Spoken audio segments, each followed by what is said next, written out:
बाबा साहब और भगवान बुद्ध के सब अनुयायी हैं, सब अपने मन से दिल से साम दाम दंड भेद जैसे कहते हैं ना, तन मन धन सबसे लगा करके सब लोग आए और ये हमारा आज कार्यक्रम बिल्कुल सफल है।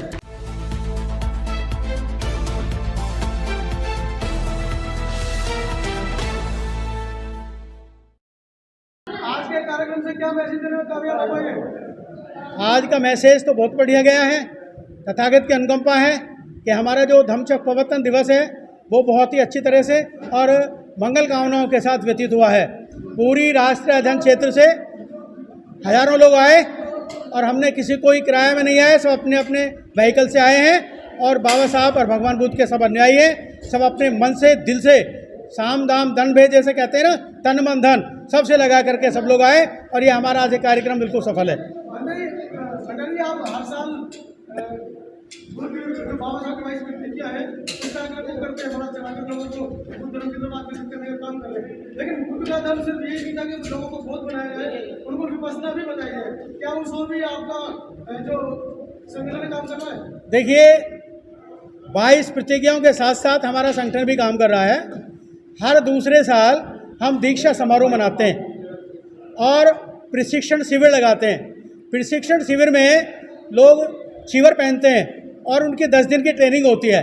10 दिन की ट्रेनिंग के बाद श्राम्य बनते हैं, केंद्रीय शिक्षक बनते हैं, बोधाचार्य बनते हैं और उनका जो 10 दिन की ट्रेनिंग होती है वो हमारे बोधाचार्य लोग हैं, वो ट्रेनिंग देते हैं उनको। पिछले साल भी 2021 में हमने अम्बेडकर वन पर शिविर लगाया था और अभी 15 तारीख से 25 तारीख तक साउथ दिल्ली अम्बेडकर नगर जैतवन बुद्ध विहार में हमारा शिविर लगा और उसमें कम से कम 20 लोगों ने भाग लिया।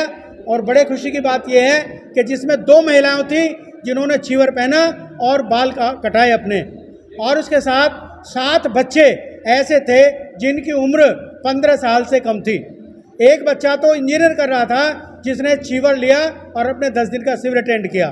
तो जो हम लोग कर रहे हैं, बुद्धिस्ट सोसाइटी ऑफ इंडिया शिविर लगाती है, विपස්සना केंद्र करती है, दीक्षा का कार्यक्रम करती है और जगह जगह हम विचार गोष्ठी करते हैं, तब हम बाबा साहब के मिशन को आगे बढ़ाते हैं। आज हजारों की संख्या में लोग यहाँ पहुँचे और माननीय मंत्री जी ने भी इस ओर ध्यान केंद्रित कराया संगठन का कि हमें आगे काम करने के लिए मिलकर सब काम करना है और सभी संगठन एक छतरी के नीचे है, चाहे वो राजनीतिक संगठन हो चाहे सामाजिक संगठन हो। आपका क्या कहना है इस बारे में? देखिए, जहाँ तक राजनीतिक संगठन की बात है, अगर कोई आदमी राजनीति में है तो उससे कोई विश्वास नहीं किया जा सकता। राजनीति हटके जैसे कोई बात करता है तो हम उसका सहयोग करते हैं। राजेंद्र पाल गौतम भले ही किसी पार्टी के सदस्य हैं, लेकिन वो बुद्धिस्ट हैं, समता संदल के महासचिव रह चुके हैं और उन्होंने बाबा साहब के मिशन को आगे बढ़ाने के लिए बीड़ा उठाया है, इसलिए हम उनके साथ हैं। जो संगठन वास्तव में बाबा साहब के नाम पर काम करता है, हम उसके साथ रहते हैं। और जो संगठन केवल दिखाने के लिए संस्थाएं बनाते हैं, वो काम तो करती नहीं है, केवल बुद्ध पूर्णिमा को खीर बांट देते हैं और बाकी जो है सारा अम्बेडकर जयंती पे बस ले जाते हैं। इसके अलावा सारे संगठन कोई काम नहीं करता। बुद्धिस्ट सोसाइटी ऑफ इंडिया बाबा साहब की बनाई संस्था है। सन 1955 में इसका बाबा साहब ने गठन किया था। आज की डेट में राजरत्न अम्बेडकर इसके राष्ट्रीय अध्यक्ष हैं, जो विदेशों में भारत के बुद्धिस्टों की बातों को पहुंचाते हैं, उनकी समस्याओं का गठन करते हैं। और इस संदर्भ में 125 कंट्री है जो उनका एक मिशन है बौद्ध संगठन वर्ल्ड में। अभी क्या लग रहा है कि पूरे देश में दोनों संस्थाएं भारतीय बौद्ध महासभा के नाम से चल रही हैं, दोनों को एक हो जाना चाहिए।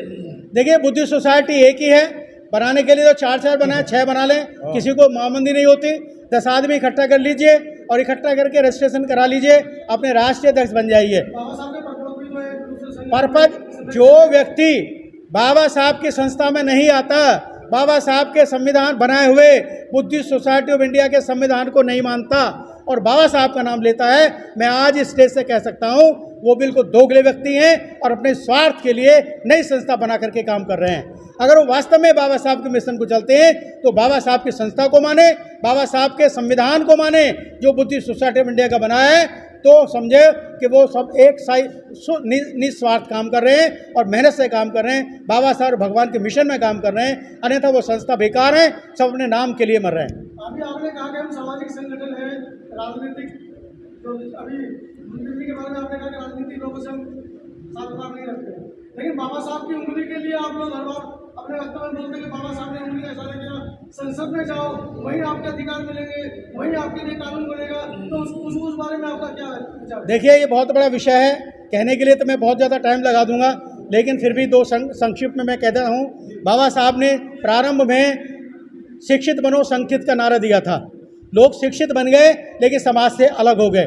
फिर बाबा साहब ने दूसरा शोध किया और फिर दूसरा जो है प्रयत्न किया, और उन्होंने ये कहा कि भाई चाबी, सत्ता चाबी ऐसी है जो सारे दरवाजे खोलती है, लेकिन वहाँ पर भी जो MP MLA बन जाता है वो अपनी पार्टी का गुलाम बन जाता है, मानसिक गुलाम बन जाता है। फिर बाबा साहब ने नेक्स्ट कदम लास्ट में लिया 22 प्रतिज्ञाओं का, जो वास्तव में सब कुछ छोड़ते हुए जो 22 प्रतिज्ञाओं को मानेगा, उसका पालन करेगा, वही बुद्धिस्ट होगा और वो बुद्ध में भारत बनेगा।